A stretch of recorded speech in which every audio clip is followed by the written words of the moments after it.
Warning. This podcast contains real opinions, raw energy, and zero apologies. If that electrifies you, good. Welcome to the BSing with Y-Eagle-Y podcast. Hit that like button and turn it up. Let's rock.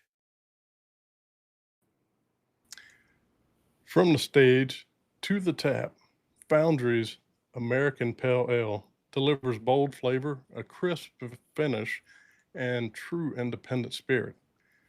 Grab a cold one and taste what Foundry is all about. Welcome here. Welcome to the show. This is Rob. We've got more killer shows coming your way, so lock in these dates. 3 The Hard Way Band, June 26th, 5 p.m. Space Casino, July 18th, 7 p.m. Color Me Crazy, July 26th at 5 p.m. These are at Central Standard Time. First off, we want to welcome JenX to the show. We appreciate you taking that time to hang out with us today.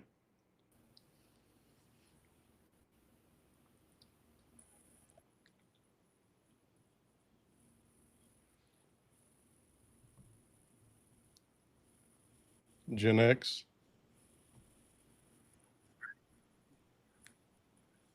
Oh, wow. How's it going, Jen? It's going great. Having a little technical difficulties, it seems. It's me. I'm telling you, it always happens. So, Jen, before we dive into Cognition and Generation Z, take us back to the beginning. Music has clearly been part of your life for a long time. What was your introduction to performing, and when did you realize this was something you wanted to pursue seriously? So, yes, I have been doing this a very long time. My parents were musicians as well, in Branson, Missouri. And, I started dancing super young. I started performing super young. I officially have been performing like professionally since I was about 5. Um, and I've been in and out of studios growing up. My parents owned studio as well, so I spent lots of time in the studio growing up as a kid recording as well. Then when I had my kids and got into my younger years, um, I focused on being a mom. It is a hard to juggle that lifestyle with kids, and I just wanted to do things a little bit differently. So I stepped away from performing professionally for about 20 years. I did a couple things here and there, but nothing major. And now they're a bit older, and I'm realizing that what am I going to do with myself? And comes back to my passion. So I said, why not? Oh, yeah. Absolutely. And for those watching that we didn't necessarily mention you guys, Gen X is part of 2 amazing hard rock heavy metal bands, both Generations, spelled with a Z at the end, and the band Cognition. And so, Jen, we welcome you to the show. Thanks for coming on with us today, rocking out with us today. Absolutely. Obviously, you were a child performer with parents whose performances went on for 20 years or better there in Branson, Missouri, a country music town. How did those years form and prepare you to be the singer that you are today? So it's been an interesting journey. My mom likes to say that I guess I was belting out Delta Dawn when I was like 2 years old. And so even with the twang, so she was like, she knew that I was just going to be a singer, and it is in my bones. It's all time, all day, every day. But anyways, growing up in Branson, like you said, it was like the live country music capital of the world. So that was the niche that I was kind of stuck in. But country's, I I love it. I'm fond of it, but it's not my favorite. My favorite is absolutely rock. Um, and but I love everything. I like R&B. Celine Dion's one of my favorite singers. Like, I'm not stuck anywhere. I just love music in general. And so I've learned from all different genres. And I do feel like I have a unique tone. And I never thought that it would translate into rock. So I never really thought about trying rock, even though I loved it. And I'm super grateful for the band who, reached out to me and encouraged me and supported me. And it's been just an amazing journey so far. Well, during those formative years, were you ever up on stage though and were just bursting out to like, man, just let me sing a rock song. Let me get up here and perform like some Def Leppard or something or some Heart or something like that? Um, yeah, it just never was. I don't know. Wasn't really feel like I was given the opportunity for that. Um, I did kind of start getting to express myself differently because I did get to do a Celine Dion song in one of the shows. Okay. I did "My Heart Will Go On" when "My Heart Will Go On" was going on. So Heck yeah. yeah, Titanic era. yes, absolutely. And it was such an emotional song. And when I was a kid, after I would finish, they'd raise the lights in the room a little bit, and I could see people in the audience crying. And that was Oh so wow. strange to me as a kid, not understanding why people were having those reactions. Obviously I've learned as I've grown, it comes from all kinds of different places, but to be able to resonate and connect emotionally through music like that is very awesome. Oh yeah. Heck yeah. So every artist has those musicians who leave a lasting impact. And um, who were some of the artists when you were growing up, or the bands that influenced your vocal style the most? Oh, it's so tough. Because so many. Like I said, I just love music in general. But I would say, um, definitely, obviously, '90s country ballad singers. Like Martina McBride uh, and Faith Hill, that kind of stuff. Okay. But I also, I'm a huge fan of Brandy. Um, Huge fan of Tony Braxton. Um, and then you move into rock, and of course, I loved Flyleaf. I loved Evanescence. Oh Just yeah. it's all over the place. And that's always a good thing. Most artists that we speak to, regardless of the genre that they belong to, as far as the music they're currently performing, almost everyone has a story similar to yours that they're inspired by a multitude of artists. And I think that's the beautiful thing about music is we can incorporate different genres, whether it's R&B and soul, country, gospel, whatever, and put it into rock music or whatever genre we're performing and bring something new but also nostalgic and the fan reaction that you get from that. Talk about that just a little bit. As you were coming up and singing those songs, you're talking about the fan reaction of them crying in the audience and how you didn't understand all that and what were they doing. What was some of the earliest memories of the fan reaction when you were up on stage when you were younger versus now? So, I that's a good question. Um, I have always had, I guess, some kind of a innate ability to capture the room, I guess you could say. I'm learning to own that a lot more. But it's been evident even when I was a kid. It definitely made me uncomfortable as a kid, to have so Okay. much attention like that. So it was kind of a struggle for me as a kid. It still is a struggle for me as an adult too. I'm trying to lean into it more and accept it more. Um, I still don't understand it fully.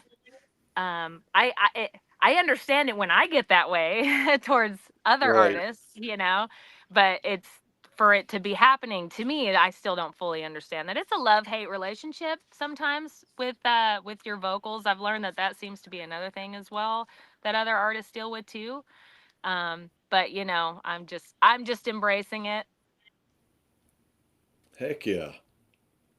And you I should. did want to say, if we can jump back to the last question, because I really thought about it, and after doing so many different podcasts and kind of saying the same thing, for some reason I feel like when people ask me about the artists that influenced me, like I have to speak on female artists, and I don't want to do Mhm. that. Like, I need to not do that, because there's been so many fantastic male artists that have captured my heart, and and absolutely has influenced me.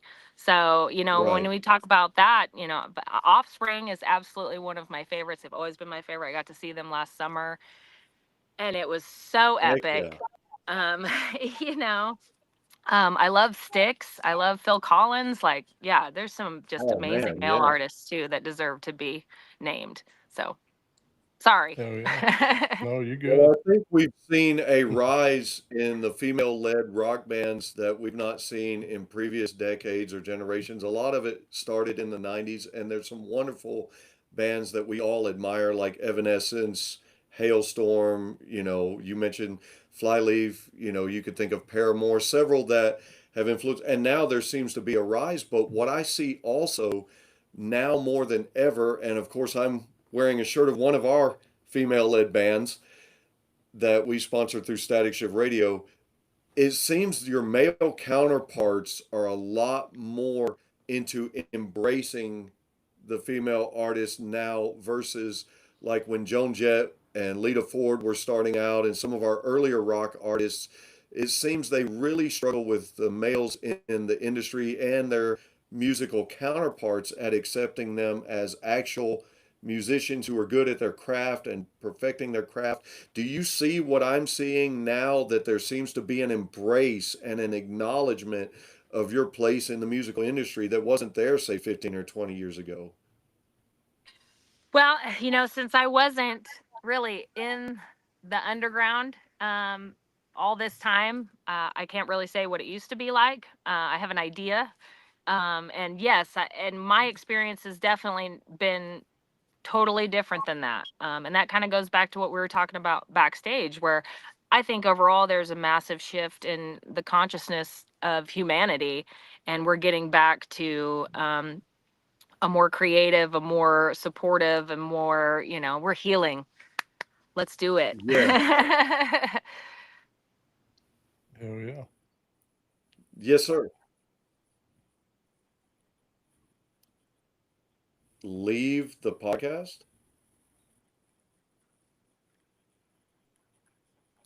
Producers I'll give talking it to a try. Ferg in the background. I'll give it a try, folks. I'm going to try to step out and come back to the podcast. Bear with us. Rob will take good care of you. So, Jen, before joining your current projects, you spent time performing in a 90s cover band. Mhm. What drew you to that era of music? And when I say that, 90s rock cover band. Well, I mean, that was my formative years. I was a teenager, young kid in the 90s. And, obviously when you're younger, you have a lot more time on your hands to live in the music. And of course, I always wanted to be surrounded by music. So that's just takes me back to that nostalgia place. And that nostalgia is definitely special. Heck yeah. Ferg, just to catch you up, I asked Jen, um, she spent some time performing in the 90s rock cover band. So I asked her Oh, about, yeah. what drew her to that era of music. So just Mhm. to catch you up. Absolutely. And you did mention that the band was My So-Called Riot, correct? I did not. We I seen Oh, you had okay. it. Okay. Okay. Is it okay to talk about the band just a minute, Jen? There's no hard feelings, right? Yeah, no, sure. We just never officially got to calling it My So-Called Riot, but that was the plan. Oh, okay. I got you. I got you. Well, I was going to promo that in my question because you were in that band. So, as you were in that band, you guys covered a lot of your favorite 90s songs. what were some of your favorites to cover, and which ones got the best crowd reaction? Four Non-Blondes, What's Up, of course, always. That one and the Cranberries, Zombie. Those two always Oh, heck yeah. seem to hit on the nostalgia there. I did some Jewel. I love doing Jewel. We did some Sheryl Crow. We did Alanis, of Nice. course. Alanis is Queen. Yeah, so just a little bit of everything. But we also did some Collective Soul. We did Yeah. uh, Blink 182. We did, yeah. We had fun with it. Nice. Would you say Heck yeah. performing those covers helped you develop skills that you still use today in writing and performing original music? Yeah, absolutely. I mean, it definitely gave me, the platform to start working my craft again, and reconnecting to certain parts of myself, and giving me that more confidence. So definitely grateful for all of my journey. Heck yeah. Well, as a part of your journey, shifting gears just a little bit, on March 21st, you sang the national anthem at your first ever wrestling event. I did. Talk about that. Talk about the atmosphere of the event, and how did you like your first wrestling event? It was really cool. We actually had a really great time. That was a really cool experience too. I've done the national anthem many times. It's something that I have a passion for. I do, it's the way that I feel like I can give back, with my gift for all of their sacrifices. So getting to do that at an event that had chosen my original music to be the music for the event was a huge honor. So, and Nice. uh and yeah, we had a great time. How did that, Well, how Rob, did you, our host, oh, is a veteran, and this is a veteran run podcast, and I wanted him to speak to you a little bit about that, how he appreciates you coming up to do things like that, the national anthem. Take it away, Rob. absolutely. Um, so, Jen, how did the opportunity come about where you got to sing the national anthem? Well, they hit us up on Facebook that they found our song and asked if they could use it as their theme song, and I just kind of threw it out there, for a sporting event. I assumed probably they would do the national anthem, and so I just threw it out there. Oh, yeah. So, what was the atmosphere like compared to a traditional concert setting at a wrestling event? Um, I mean, it's a smaller space. It's definitely more intimate. Um, and not other than that, it's not really a whole lot different. Okay. Well, let's have some fun, and let's jump into the bands a little bit. Sure. Cognition and Generation Z, which you pronounce it generations. Am I Yes. correct? Yeah. It's just spelled that way. And for those looking for it on Google, Spotify, Apple Music, anywhere you're looking, you're going to have to watch your spelling, because it took me a while to look you guys up, because normally when you spell generations, there's an E in there. Well, you guys insert an A and then a Z at the end of the name. So everybody watch your spelling. But I understand you joined Generations first. They actually Mhm. reached out to you after your original band broke up. So tell us about that, and tell us about when you and your husband showed up for that audition. Yeah, so they Daniel had actually reached out to me previously, but I was working on that cover band. So, and I wasn't ready to jump into all that. And then he reached back out to me again, and sent me his stuff, and I get some stuff sometimes. And there's all kinds of different music out there. And but this one, when I played it, it absolutely spoke to me. I was just like, man, this is great. Yeah, absolutely. So went up, and we were blown away. They they played us several songs. Not a lot of them had lyrics yet. And it was just amazing. So I definitely was intimidated at first. I was like, you guys sure you want me? Are you sure this is what you want to do?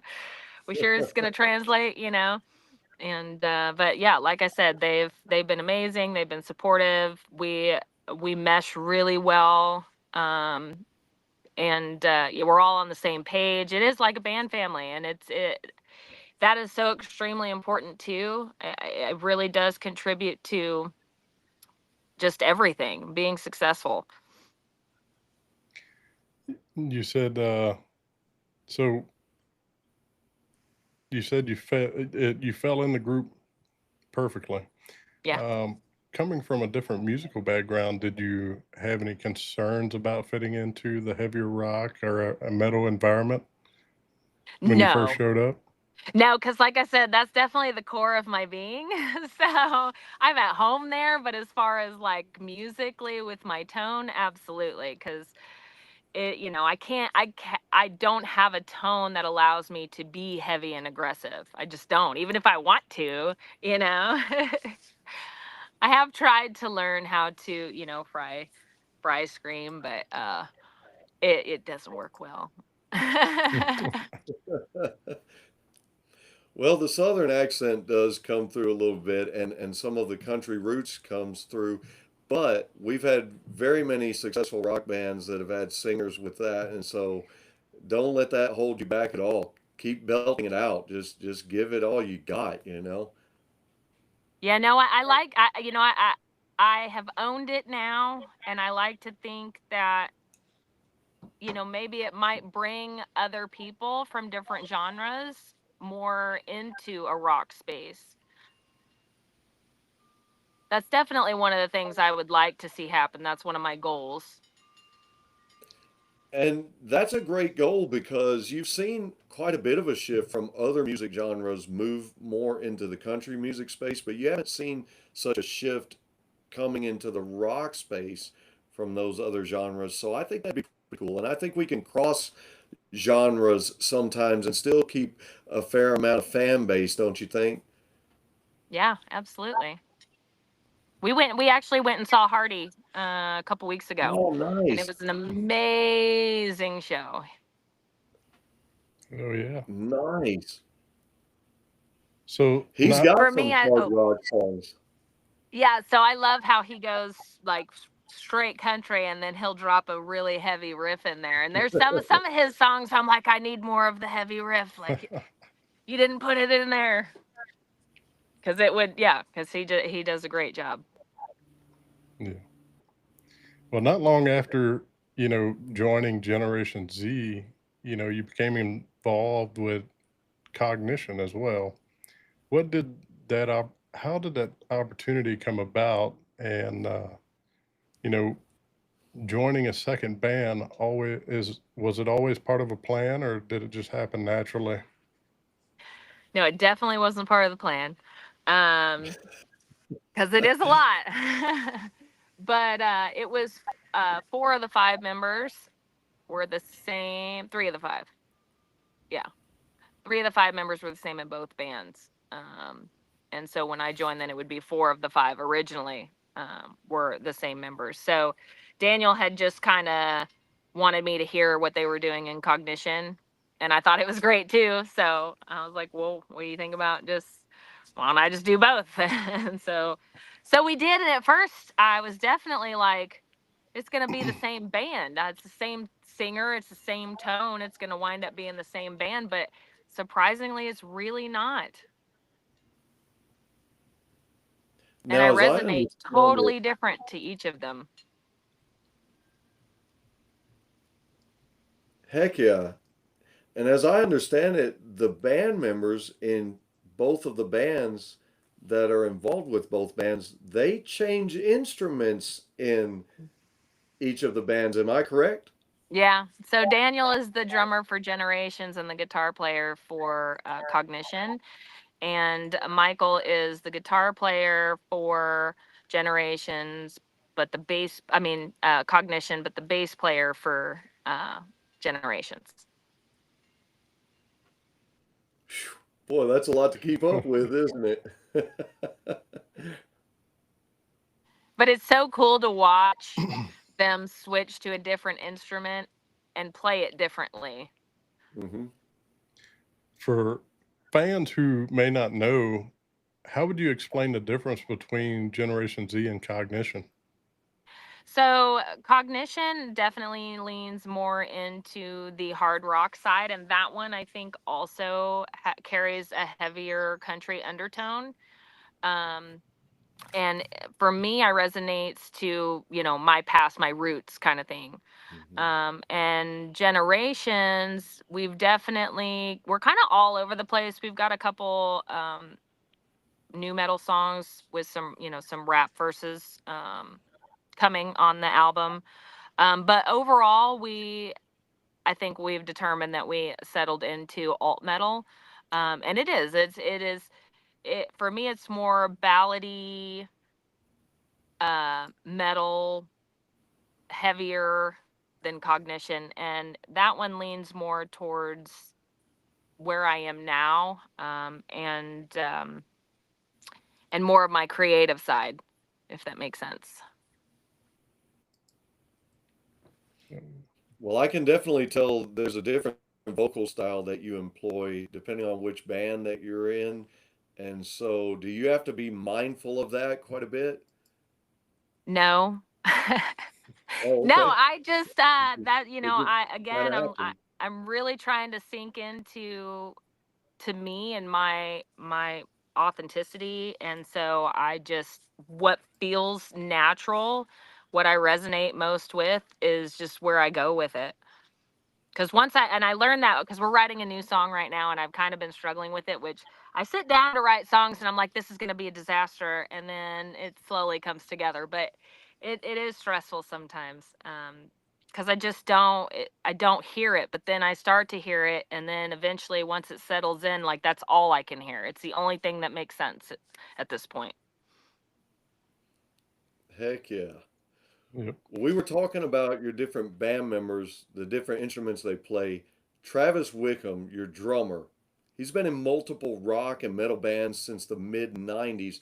Talk about what he brings to the table and what he does for the dynamic of Cognition.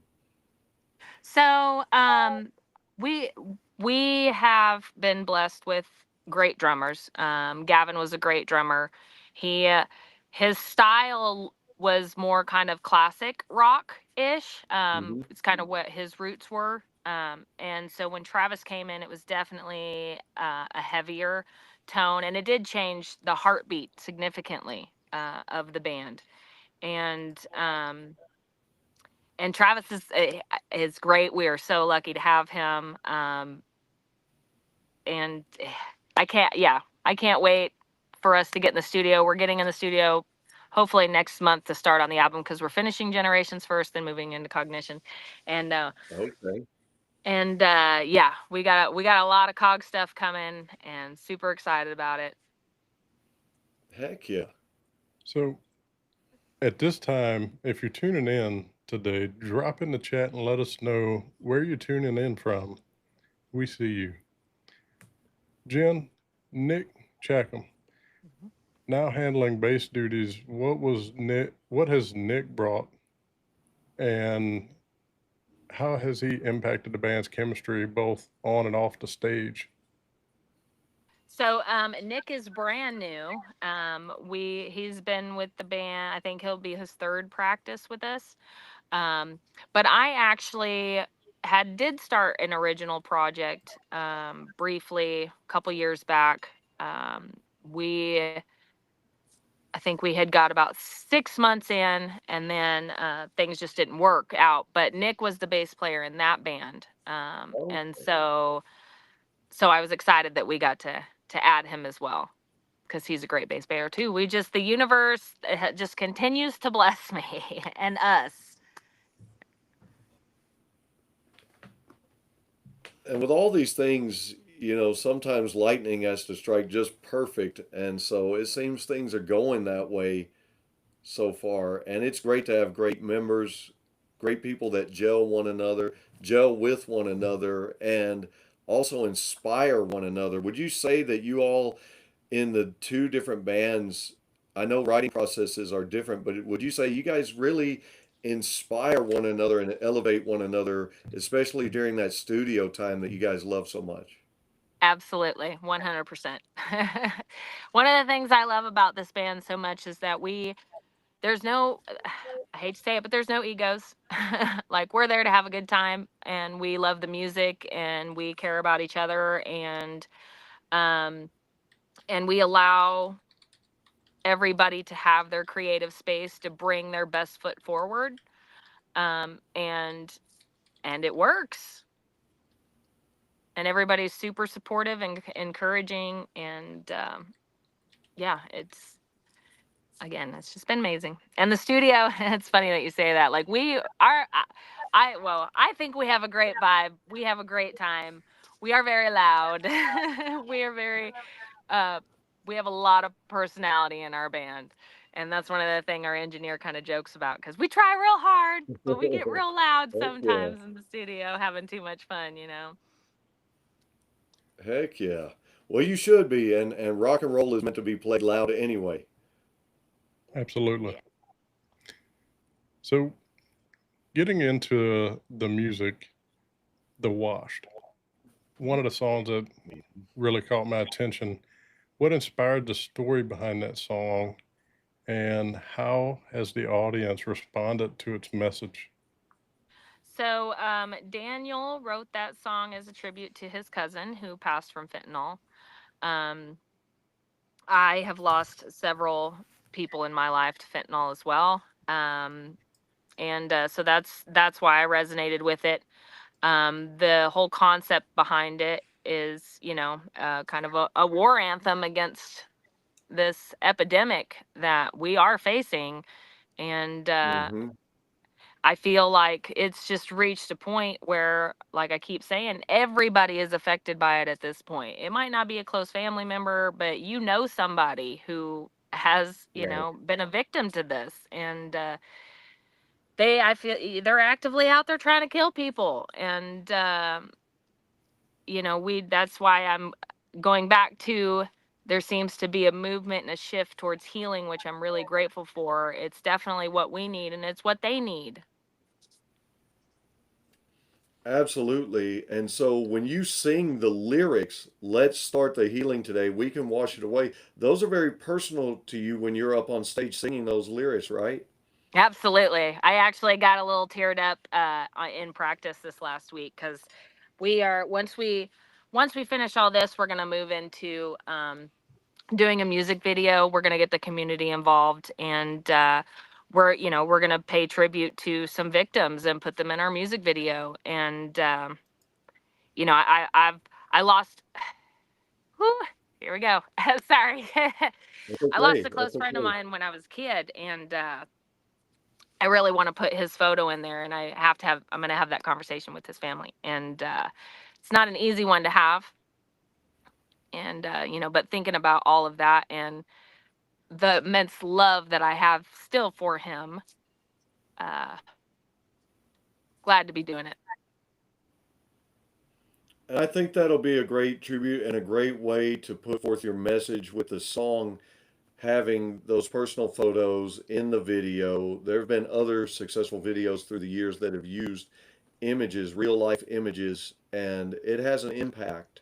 I know we don't watch as many videos as we used to musically in this generation. Everybody wants to scroll and go by, but maybe if you for a few minutes can capture someone's attention and they can stop and listen to your song, and maybe it can touch the lives of people that have been affected, that's amazing. Well, that's what I hope to do with my music as well. And just in these conversations, I hope to make a difference in that way. um I hope to, I don't know, be a safe space or embody that, um because I've been through it, we've all been through it, and doing that shadow work is not easy, but Right. when you come out the other side, it's worth it. Absolutely. Mm. Another track that really stood out was The Game. The song takes listeners through several different moods and dynamics. Was that intentional from the start? And what was the creative process behind building those twists and turns into the song? Yeah, so I think that that's a theme that we have incorporated in both bands and all of our music. We definitely try to take you on a ride, on a journey. Um, and I do think that, we are successful. The game resonate. I didn't write that one, but I do resonate with it. I think a lot of us go through a toxic personal relationship throughout our life, and teaches us some of our biggest life lessons. Sometimes it takes a long time to get out of those types of relationships, and break that cycle. And that's what the game is about, and that repetitiveness of just getting stuck in that cycle. Absolutely. And if I could go back to the Washed for a minute and let your listeners know, let your fans know, not only is that song coming with a very personal message due to the crisis that we face here, but that song's a rocker. You begin the song with some electrical elements, open up to follow the steady drums and bass before the huge guitar riffs kick in. And then things slow down a little bit about the 213 mark, and you hear the guitar kind of, it's still in there, but it hangs back a little bit until it's time to shine during that great guitar solo that kicks in about 236, 237.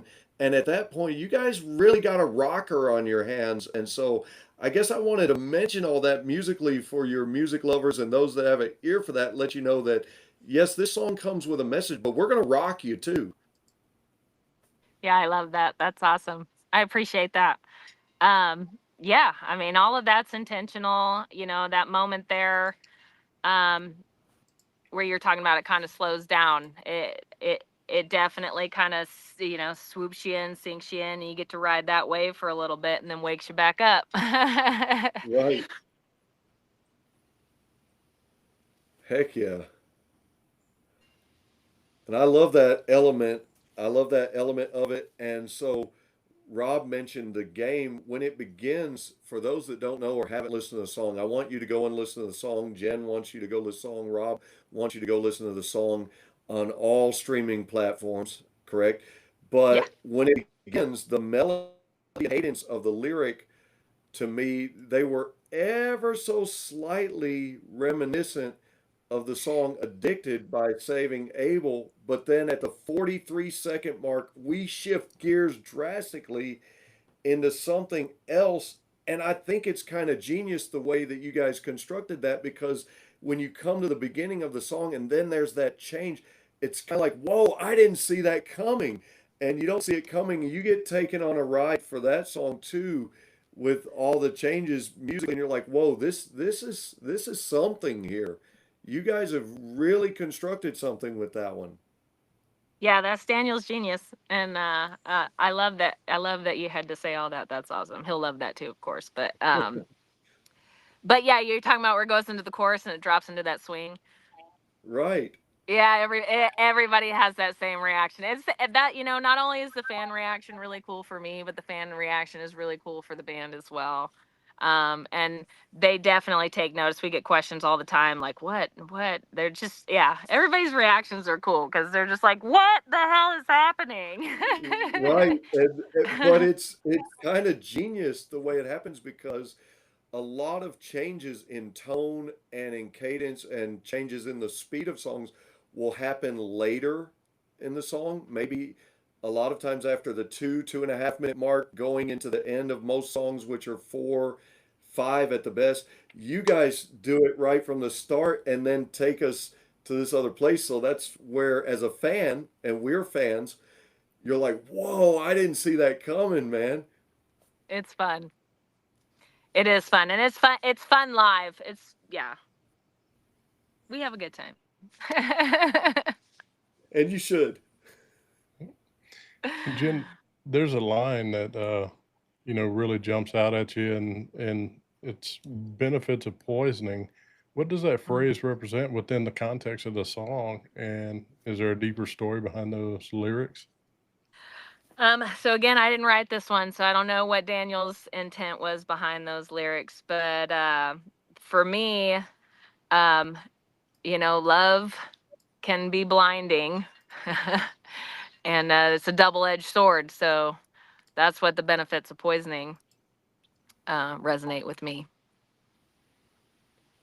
And did you write lyrics? Because that's I love when songwriters get creative with their lyrics, because in real life we know there's no benefit to poison, so that play on words, that's kind of genius as well. Yeah, for sure.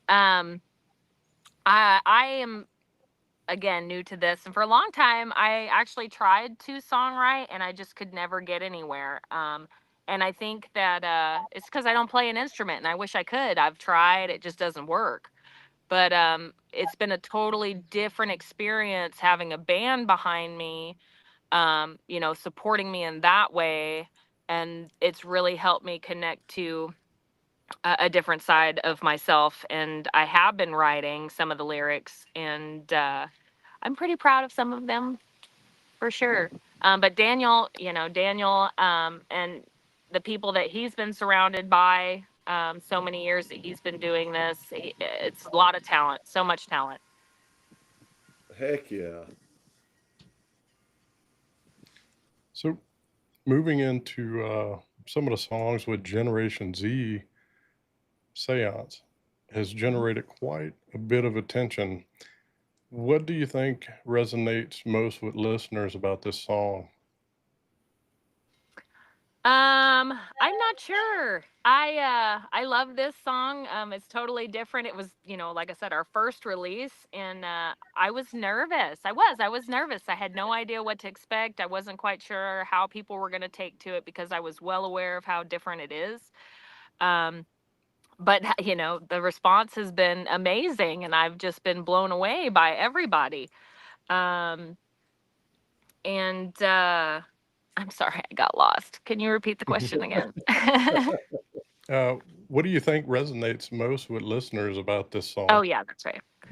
Um, people seem to like that contrast of super heavy and aggressive, mixed with the clean vocal. It kind of seems it makes it easier to digest. I guess we do kind of hear that a lot. It makes the heaviness easier to digest, and so I guess it works.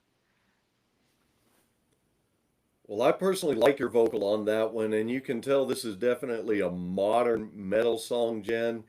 I like the many change ups and some of the tempo switches. And then if you listen all the way through near the end, there's a dual vocal going on there that's really cool. Talk about that a little bit.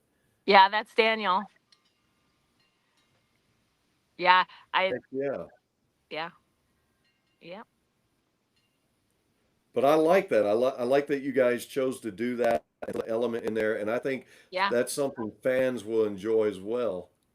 yeah. Those little nuances, the little extras, they they can make or break a song sometimes. For real. So Uh-huh. yeah, all those little extras, and we're all a little weird, so we throw our little weirdness in there.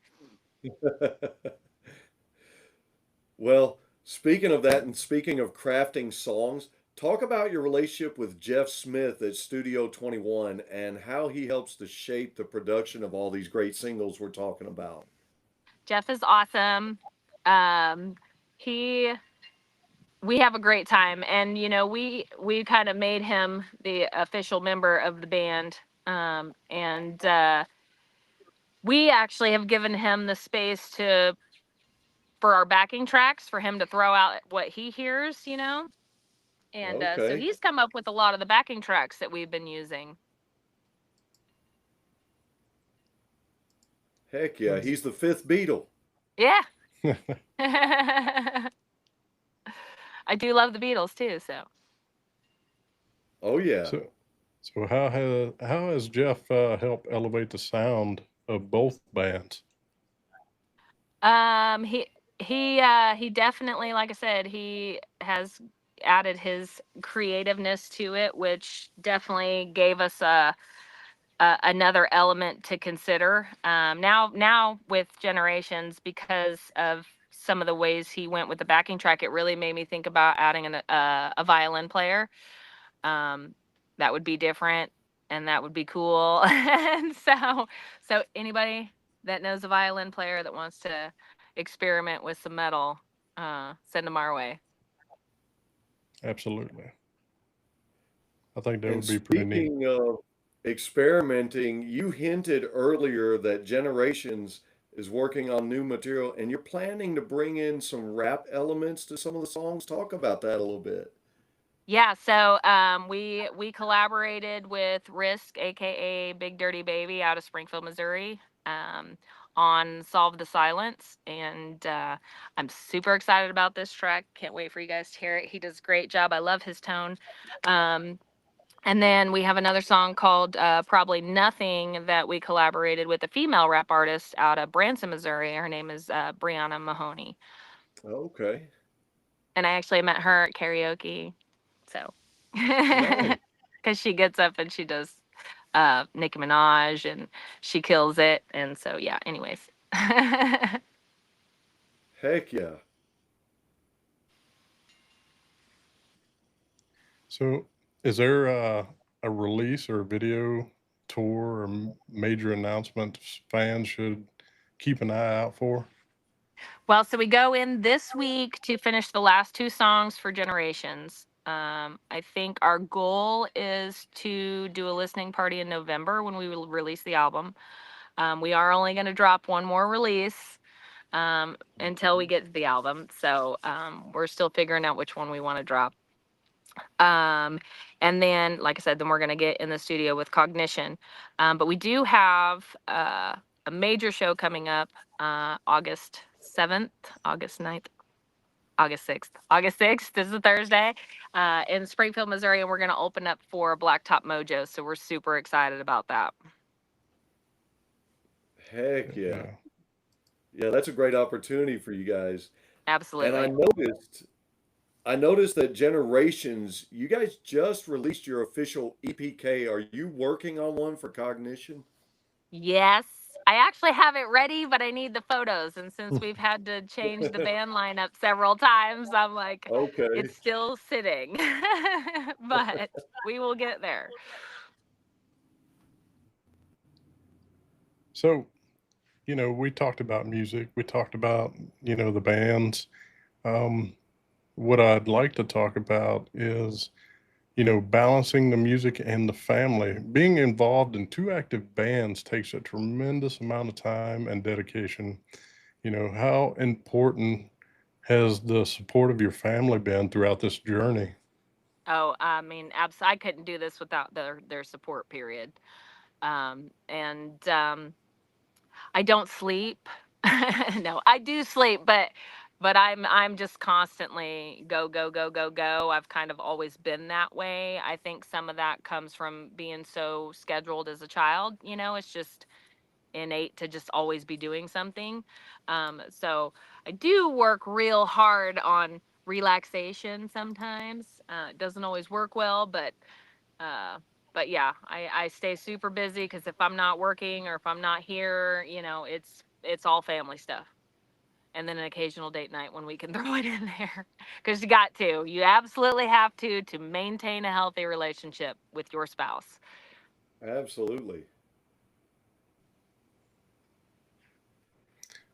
So, What do the kids think about it? Like you were a child performer, but now they're growing up seeing their mother as a grown woman as a performer. How has this translated with them? What are their thoughts and talk about their support and do they think it's cool? Do they get to say, "Hey guys, my mom's in a rock band," or like how's all that go? Well, my kids roast me to death. They Um, do. Mom, yes. that was cringe. Yeah, absolutely. So at first, when we started doing this, it definitely was a lot of, okay, well, kind of attitude. But like now they've been to a couple shows and, they're seeing what's kind of going on. So they definitely have kind of shifted their attitude now. They sing the songs now. And, Okay. my son is going to come to the Blacktop Mojo show. So I'm super excited about that. And they've been super supportive. Now I guess I'm the cool mom. Heck yeah. I wanted to ask you about that because unfortunately my boys, they don't really listen to any of my rock and roll and metal like I listen to all my dad's records. They're into totally different music and whatever their favorite YouTuber is listening to. So I just wondered if you had the success of kind of becoming the cool mom. Well, so my husband loves music too. Like we listen to it every day.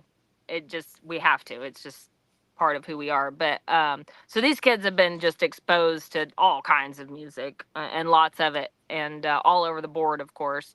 And of course, they like their own stuff too. Um, and I love some of the stuff that they listen to, and or even if they like it and I don't like it, I love the fact that they like it. Right. Um, but so they've obviously heard a lot of different things, and they're coming around to my stuff. So, Jen, moving on to if you could choose one artist or a band to share a stage with tomorrow, who would it be and why? That's a tough question. Because I would just be So many, honored to so play with many. everybody. I'm grateful for every opportunity and every person that I got to play with. The Plush cover band that we went and saw last night, they were kind enough to let me get up and jump on some harmonies on one of the songs with Oh, them. nice. Um, so I just love all that stuff. Oh boy.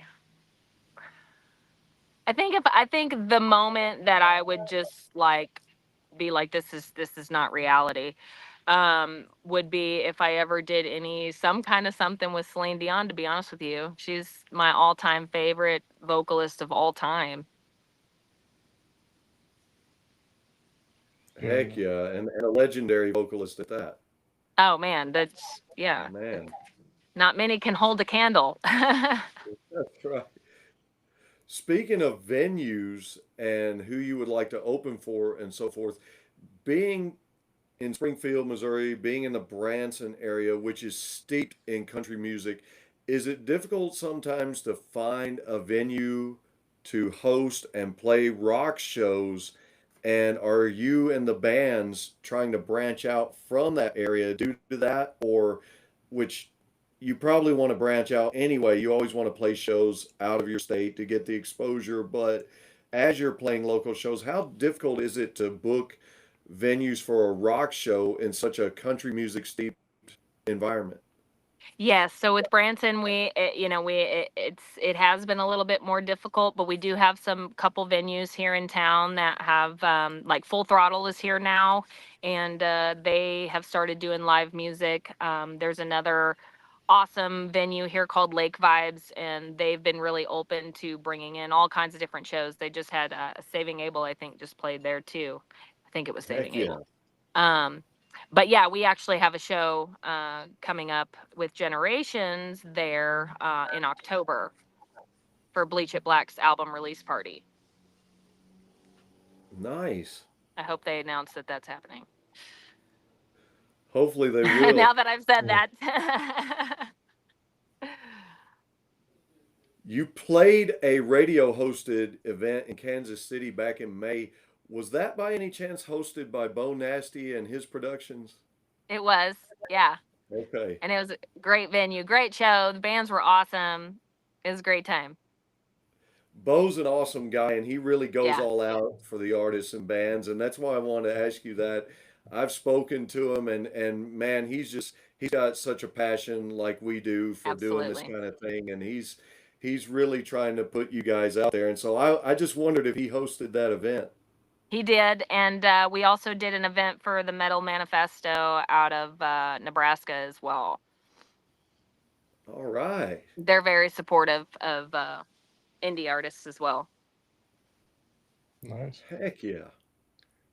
So before we start wrapping things up, what would you like listeners to know about Cognition and Generation Z that they may not already know?